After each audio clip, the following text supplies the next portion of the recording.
Shalom à vous, je vous salue dans le nom puissant de notre Seigneur Jésus-Christ de Nazareth. Nous sommes aujourd'hui au jour 9. Vraiment, j'aimerais encourager quelqu'un à continuer à boire ce verre jusqu'à la fin de ces 12 jours afin que la grâce de Dieu se déploie sur ta vie et sur ma vie. Moi, je crois qu'au sortir de ces 12 jours, nous allons voir des choses extraordinaires de Dieu se manifester dans nos vies et nous allons pouvoir nous élever en dimension spirituelle pour nous connecter davantage à Dieu.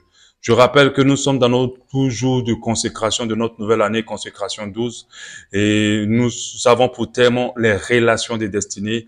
Nous avons compris l'importance de ces relations-là, que Dieu utilise vraiment plusieurs personnes dans nos vies pour nous permettre d'avancer dans ses plans pour notre vie. C'est très important. Et nous avons, depuis la semaine, le début de cette semaine, depuis lundi, commencé à aborder les différentes formes que ces relations peuvent prendre.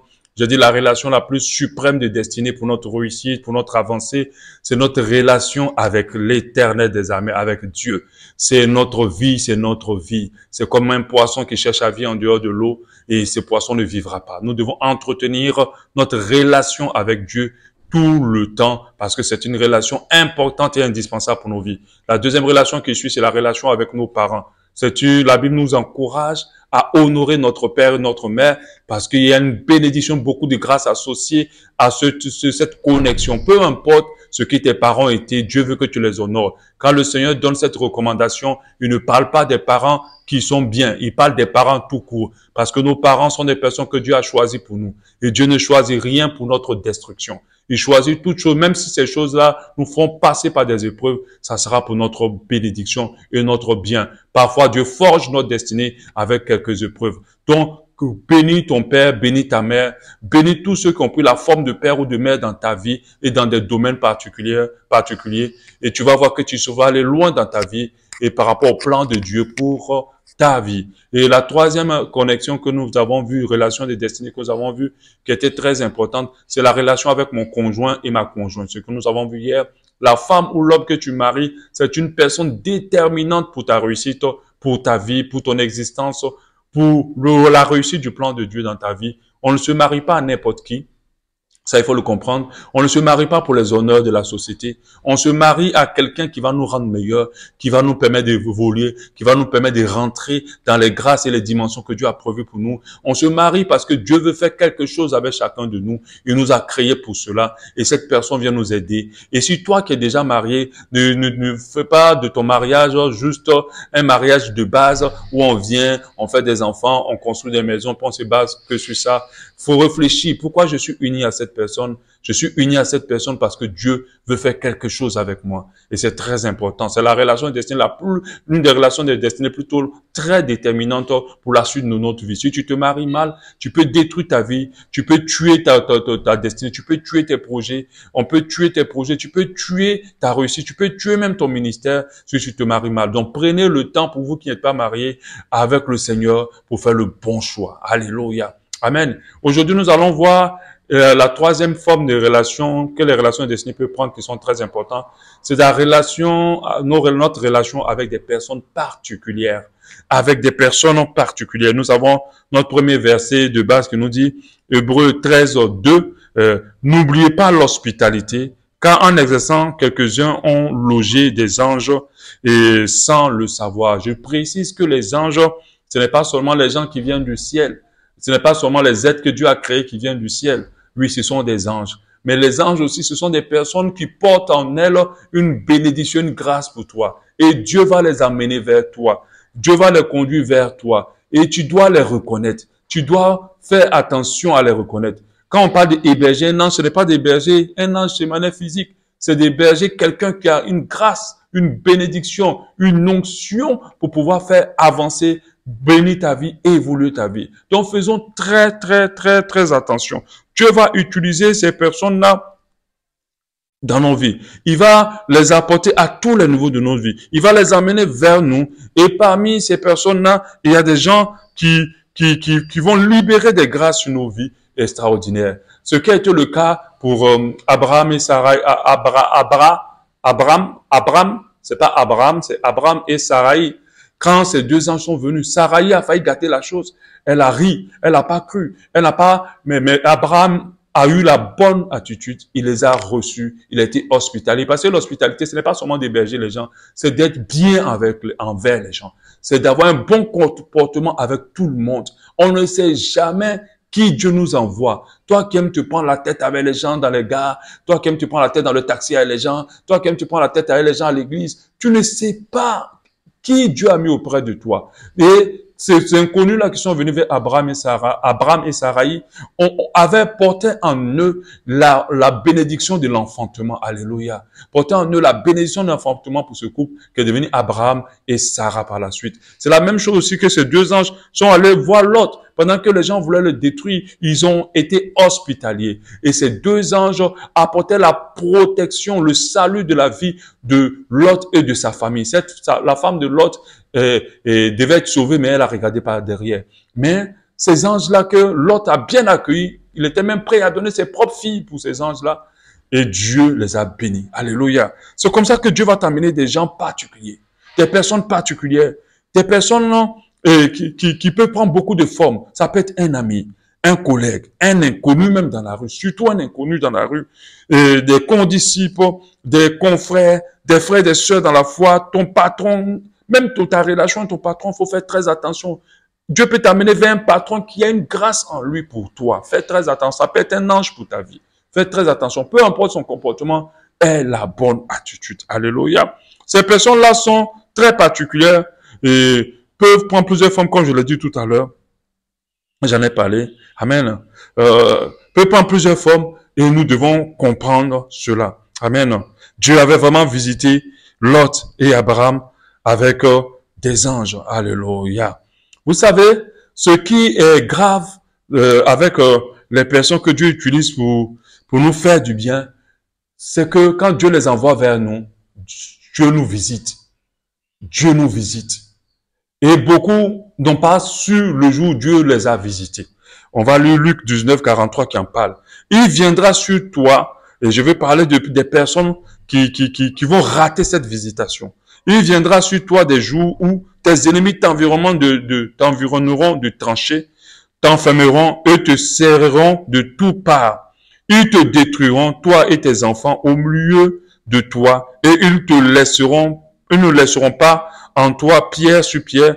Et regarde pourquoi la personne va être autant maudite. Parce que tu n'as pas connu le temps où tu as été visité. Parce que tu n'as pas connu le temps où tu as été visité. Alléluia. Le monde est rempli de tellement de personnes orgueilleuses, rempli d'elles. Elles détruisent toute forme de relation de destinée. Quand elles sont visitées, même elles ne savent pas. Elles détruisent, elles jettent. Le monde, ça me fait penser rapidement à une image que je regarde un peu sur Internet. Le monsieur, il envoie sa copine au restaurant, il veut la demander en mariage. Il veut la demander en mariage. Et l'idée qu'il a eu, l'idée géniale, parce que pour lui c'était génial, c'est de payer un bol de glace et de mettre la bague dans le bol de glace pour que la dame mange. Et quand il fait le bol de glace, et puis quand il va manger, il va croquer, il va donner la bague, il va faire la demande de mariage. Et il donne le bol de glace à la dame. Et elle était en train de manger. Lui, il a commencé déjà à se mettre à genoux quand c'était presque terminé. Et la dame a mangé toute la glace. Elle a lapé tout le pot. Et elle s'est même pas rendue compte qu'on s'apprêtait à lui demander un mariage. Après, elle a fini de manger. Elle demande, monsieur, mais tu fais quoi? Tu fais quoi comme ça par terre? Bon, il dit, non, non, non, rien. J'ai cherché quelque chose, puis s'est relevé. La femme a mangé la bague sans s'en rendre compte. Elle a avalé la bague sans s'en rendre compte. Elle n'a pas vu le jour où sa bénédiction était sur elle ce jour-là. Ce monsieur-là, même s'il est un chrétien par la foi, va dire, une femme comme ça, tu manges une bague, une grosse bague, tu t'es même pas rendu compte. Ça, c'est pas un bon présage. C'est pas bon, je peux pas rentrer dedans. Alléluia. Donc, d'autres par orgueil, par matérialisme, par négligence, par plusieurs formes de comportement, ne se rendent même pas compte du jour où Dieu les a visités avec des personnes particulières qui portaient une grâce, une bénédiction, une percée en elles pour eux. Alléluia. Quand on parle de visiter, faites très attention. Parce que quand je parle de visiter, les gens pensent que quand on parle plutôt de visiter, ou bien quand la parole de Dieu parle de visiter, les gens pensent que c'est le fait que Dieu vient chez toi et puis il s'en va. Ah non. Quand on dit à quelqu'un, le président de la République vient te visiter, il va venir chez toi passer du temps. La personne sait que c'est le jour où toute sa vie va changer. La personne sait que c'est le jour où tous ses problèmes vont être résolus. Parce que quand le président de la République te visite, il ne peut pas partir sans jeter quelques millions sur toi. À plus forte raison, notre Dieu. Le jour où Dieu te visite au travers de ces personnes particulières, il vient résoudre un problème important dans ta vie. Il vient te donner une grâce importante. Il vient te donner une bénédiction importante. C'est au travers de ces personnes particulières qu'il y a des personnes qui sont sorties des jougs de domination, des ténèbres pendant des années. Seulement une personne particulière a été utilisée par Dieu pour les sortir de là. C'est au travers de ces personnes particulières qu'il y a des gens qui sont rentrés dans la bénédiction au travers d'un travail à cause d'une connexion particulière. Faites très attention. C'est très important. Le témoignage, c'est le témoignage d'un ami proche. On était amis dans le monde. On a passé du temps vraiment dans le monde. On partait dans les bars, on buvait l'alcool, on faisait beaucoup de choses qui n'étaient pas bien. C'est vrai que moi, je n'étais pas trop dans les femmes, mais lui, il était dans les femmes. Vraiment, on faisait beaucoup de choses pas bien. Et par la grâce de Dieu, moi, Dieu m'a visité. Pas une personne particulière, mais Mémel, je dis vraiment son nom parce que je suis encore reconnaissant envers Dieu pour sa vie. Et moi, j'ai été visité à l'école, à l'université, et au travers de mes mails, j'ai accepté Jésus. Il m'a converti, il m'a mené au Seigneur de la bonne manière. Il m'a appris à connaître Dieu de moi-même. Et je suis converti avec une base, une bonne assise de foi. Et j'ai béni Dieu pour sa vie, que Dieu le bénisse et le remplisse encore davantage. Et quand moi je me suis converti, je me suis dit, ah, mon ami de tous les jours, on a fait boire tout le temps ensemble là. Je vais lui aussi l'amener à Christ. Donc quand je partais l'évangéliser, il n'était pas réceptif. Deux fois, mais je me levais tôt le matin, 5h, 6h, 6h, 7h, pour aller devant sa porte pour l'amener dimanche à l'église. On va dire, il est parti en boîte, il dort. Et tout, j'ai insisté, je suis resté moins 3 ans en train de chercher à gagner cet ami-là à Christ. Et puis, un jour, par la gloire, la grâce de Dieu, il a accepté Jésus et on a béni Dieu. J'étais tellement content de le voir avoir accepté Jésus. Alléluia. Mais dès qu'il a accepté Jésus, qu'est-ce qu'il a fait? Il est parti se mettre dans les bras de d'autres serviteurs de Dieu. Parce que moi, j'étais peut-être pas homme de Dieu à l'époque. Et il a commencé à vouloir continuer la continuité de sa foi là-bas en s'éloignant de moi. Les hommes de Dieu dans le bras desquels il est parti n'ont même pas pris le temps de l'enseigner et de lui donner les bases de la foi. Ils ont commencé à l'utiliser en tant que serviteur de Dieu. Et il s'est retrouvé très vite, en 1 mois, ne serait qu'un mois de conversion, à commencer à faire la délivrance des gens. Et bien sûr, le nom de Jésus était puissant. Les gens étaient délivrés par lui. Alléluia. Et cet ami-là, ça fait maintenant près de combien d'années? Près de 15, 16, 17 ans qu'il est converti. S'est retrouvé à devenir pasteur, prophète, apôtre. Il est rentré dans le ministère.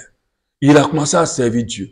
Servir Dieu, ici c'est rentré, ici c'est sorti. Là, j'apprends seulement qu'il est ici, j'apprends seulement qu'il est là-bas. Et je suis là, mon cœur est attristé. Il dit, Seigneur, il a même pas encore été rempli. Il y a un temps pour être rempli, puis il y a un temps pour servir. Quand le Seigneur a activé les apôtres, il leur a dit clairement, allez-y d'abord à la chambre haute. Attendez ce qui a été promis.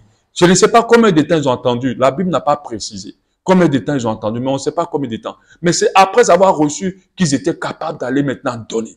Et cet ami-là n'a pas pris cette peine de recevoir. Vraiment, c'est quelqu'un que j'aime énormément. Ça me fait mal même d'en parler actuellement. Et dans l'évolution de son ministère, il s'est marié d'une manière qui n'était pas très, parce qu'il n'a pas suivi trop mes conseils. C'était déjà les rapports sexuels dans les fiançailles. Je lui ai dit, on fait pas ça. Vraiment, il a fait tout de travers. Parce que c'était quelqu'un qui de nature, qui n'accepte pas l'autorité, qui n'accepte pas et qui n'a pas compris que moi, c'est pas moi, mais Dieu avait mis quelque chose en moi pour lui. Dieu m'avait rempli de quelque chose pour sa vie. Oui, Dieu m'avait rempli quelque chose. Je suis convaincu de cela. Et il a tourné. Aujourd'hui, c'est compliqué pour lui. C'est difficile. Le ministère dans tous les sens. Le ministère n'est pas authentique. La vie même est compliquée. Tout est difficile à tous les niveaux concernant sa vie. Et il m'a appelé, je sais pas quel jour là, pour dire vraiment, il a envie de se suicider. J'ai dit, mais tu veux te suicider pourquoi? Tu n'as pas compris que il faut que tu prennes le transport pour venir auprès de moi et que je te dise quoi faire et que tu puisses suivre les instructions que je te donnerai afin de pouvoir rentrer dans la grâce et la bénédiction que Dieu a prévue pour toi. Dieu n'amène personne à lui pour nous mettre dans la souffrance. Quand il nous amène à lui, c'est pour nous sortir des jours des ténèbres et nous faire nous bénir. Mais nous devons comprendre que les relations de destinée sont très importantes pour nous aider aussi à pouvoir réussir. la sagesse, l'humilité, la simplicité, pour que nous devons revêtir dans une relation destinée pour aller loin est très important.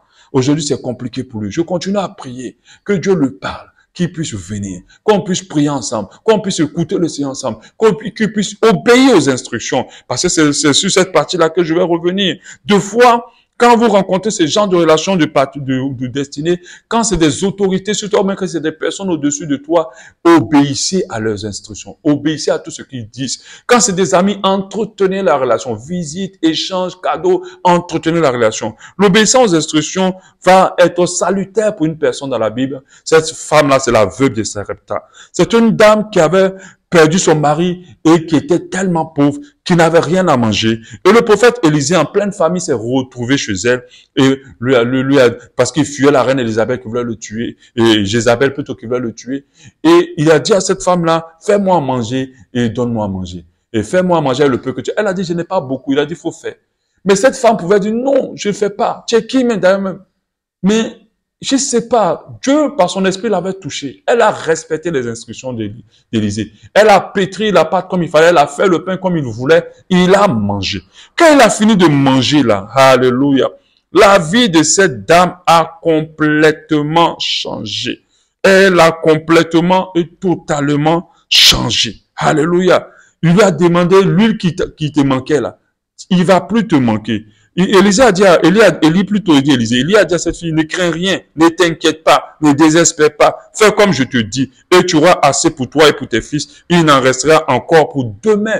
Ah, quand Dieu t'envoie une relation particulière, une relation de destinée particulière, c'est comme cela que ça fait. Ça fait que tu rentres dans le repos, c'est comme ça que ça fait dans ta vie. Tu rentres dans le repos et tu es béni.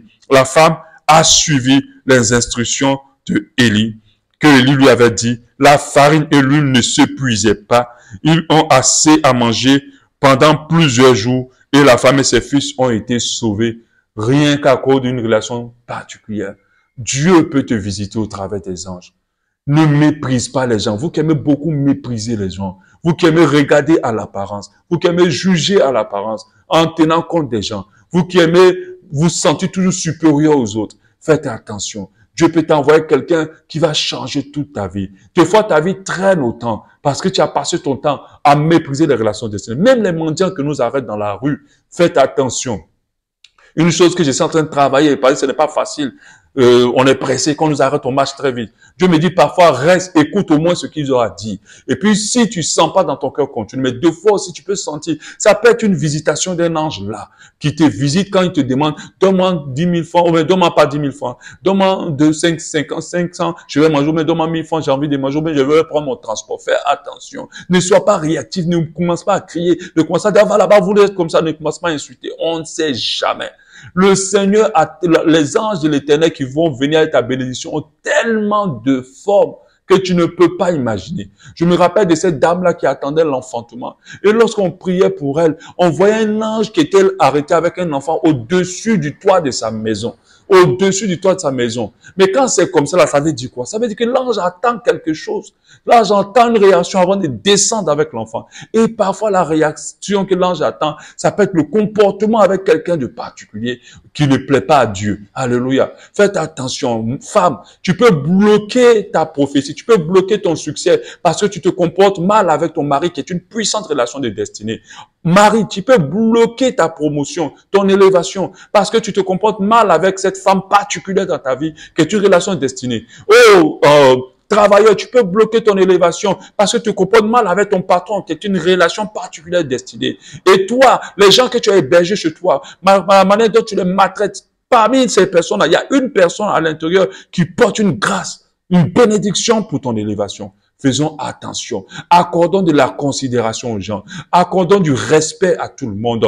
Même quand ça ne va pas, soyons toujours respectueux. Accordons de la valeur. Dieu accorde de l'importance à tous les êtres humains qu'il a créés. Nous devons en faire autant. Ce n'est pas parce que quelqu'un n'a pas d'argent qui n'est rien. Nous devons accorder de la valeur parce que nous n'avons pas de la valeur en fonction de l'argent que nous avons. C'est pas l'argent qui nous valorise, c'est ce que nous sommes devant les yeux de Dieu qui doit nous donner de la valeur.